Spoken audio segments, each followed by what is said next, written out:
Cordy, and I've not always been the strongest public speaker, but it's something I've been working on, obviously. So today I just wanted to talk about my experiments with a condenser mic and a real amp.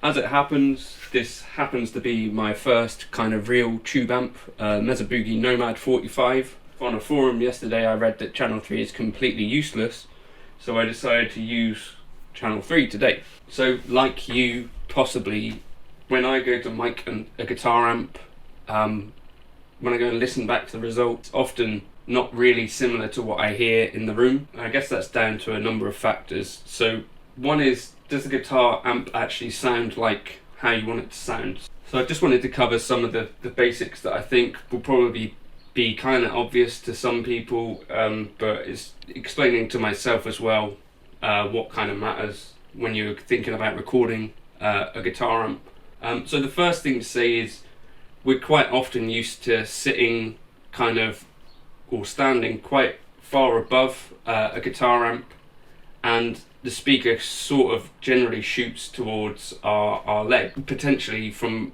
behind as well. Not like that. The difference when you've got a mic is you're sticking it right in front of it. So if you imagine you've got your face right in front of the amp, that's probably closer to what a microphone is going to hear than what you typically hear of your guitar amp. So I think this is part of the reason that you hear some people say, oh, I tried to record my guitar amp, it sounds nothing like it sounds in the room. Which is also a problem that people have with modelling devices. And I think this issue of proximity is the main thing. You know, we're not typically used to sitting right in front of the source and hearing things from, you know, like an inch away from the speaker, which is typically where we're going to end up miking a thing. So that's kind of point one. Things will sound different. So when you're setting up your guitar tone to be something you're happy with, you either want to angle the guitar amp towards you a bit, maybe raise the amp a bit, or get your head down to closer to the guitar amp so you can really hear whether that's a balanced kind of tone or whether you've got some crazy high frequencies going on, you know, a lot of fizzy stuff, because ultimately the microphone is going to pick up what is happening. It has to, right?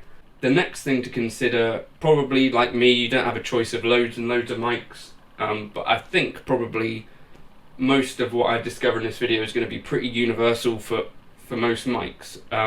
Use what you've got, I guess. I'm using an Aston Spirit, but I've got an SM7B, which is with Jake at the moment, and probably most of you guys will have something like a SM57, or you know, you might have a non kind of unusual brand condenser microphone. I think quite a few of us will have a microphone of some description lying around. I'm not entirely convinced that the microphone's hugely important, as in it's not a cure-all. It's definitely possible to get awful sounds with a good microphone, if that makes sense. I'm also going into a clone of a Neve preamp, which is something that I have over by my computer, so that's probably colouring the sound a little bit as well. But I think in general, most of what I discover in this video will apply. So you've got your guitar amp making the sound that you think you want to hear. The next question is, where are you going to place your microphone? The most important thing, I think, is to avoid clipping. The conventional wisdom with a tube amp is you have to turn it up quite loud to get the thing to do what you're wanting. That's not necessarily been my experience, and the louder you turn the thing up, the more likely you are to cause some sort of issue, whether that is causing vibrations in the cab itself, or vibrations through the microphone into the mic, or clipping the mic. What you really want to avoid is digital clipping, so be careful and check before you start to do any proper recording that you're not going to be clipping the input. There's no real solution if you do. You're just going to have to re-record the part probably. Now when it comes to actually micing the speaker, I guess we could go kind of straight on, or we can start to move to the edge of the cone, and we can also move away from the speaker itself. Prior to making this video, I always thought my preferred tones were sort of around this area, but we'll listen to all of the examples now and you'll see what's going on.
hopefully those examples are kind of helpful in determining what moving a microphone around can do to your tone or your sound.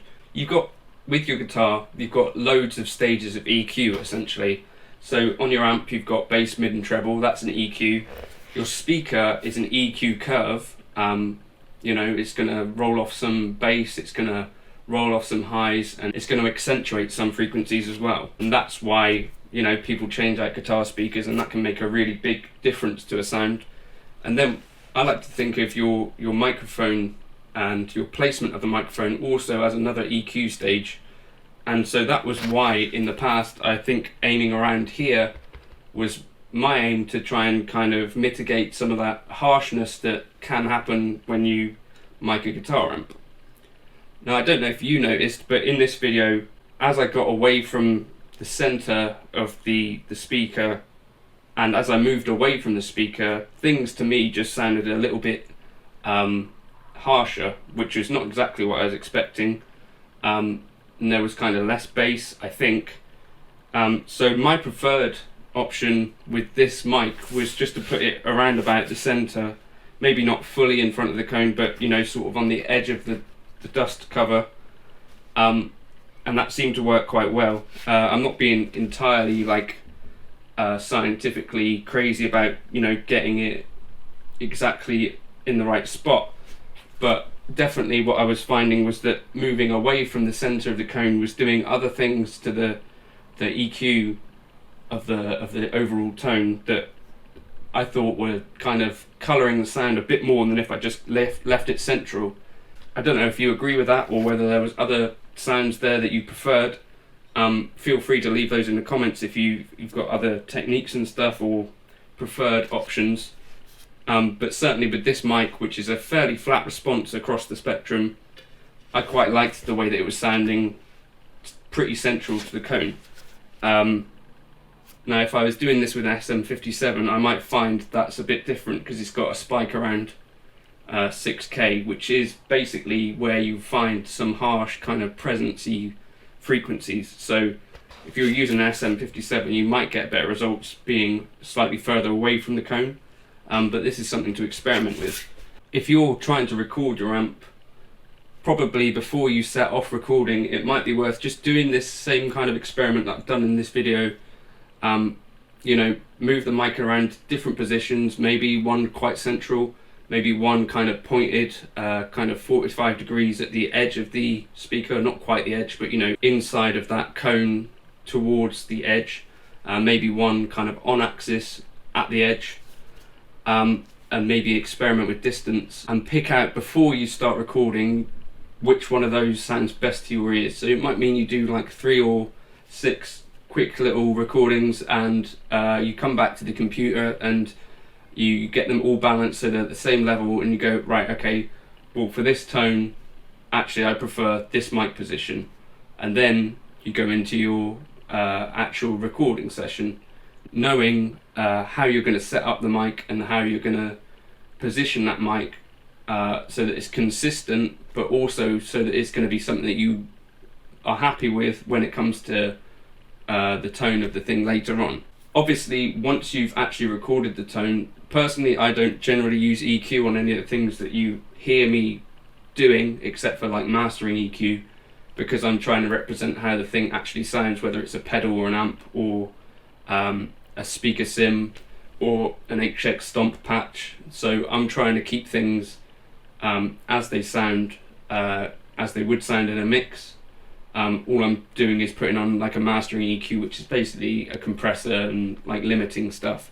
But when it comes to recording your own amp, there's no reason that you can't use EQ, obviously. And so one of the things that I experimented with here is to basically shelve off a tiny bit of the low end, so below kind of 100 hertz ish. Once the guitar's actually recorded, generally I don't think you'll miss that if you do shelve that off. And then you can start to experiment with shelving off above 6 kilohertz and around that kind of area, which is sort of where that fizzy stuff is, and where that harshness and that kind of digital kind of vibe exists. If you shelve off above kind of 6 kilohertz and moving down to 5, you'll start to hear quite a big difference in the tone. And certainly, like for distorted or overdriven lead tones like this, I think it can be beneficial. You don't want to go too far, otherwise things can get quite dark. But if you did have something like a 5150, Chris, and you were finding that there's quite a lot of this, the presence and the sizzly stuff, you could definitely benefit from using an EQ if it's not something you can dial out on the amp itself. And maybe it's not something you'd necessarily want to dial out on the amp itself, because it can be good to have more to work with. And this is what I was finding with this today. You know, I could move the mic closer to the edge of the cone and lose some of that presence, but the overall balance of the tone I felt was better when the mic was positioned quite central to the dust cover, which isn't what I was expecting, but that's what happened. So for this outro, I'm just going to play the same intro solo, or that intro again, but with a bit of EQ, so you can hear what was happening. So it's just a little bit kind of off of the low end, around 100 hertz, shelved off, and then bringing in the high cut to around sort of 6 kilohertz ish, and you can hear how that sounds.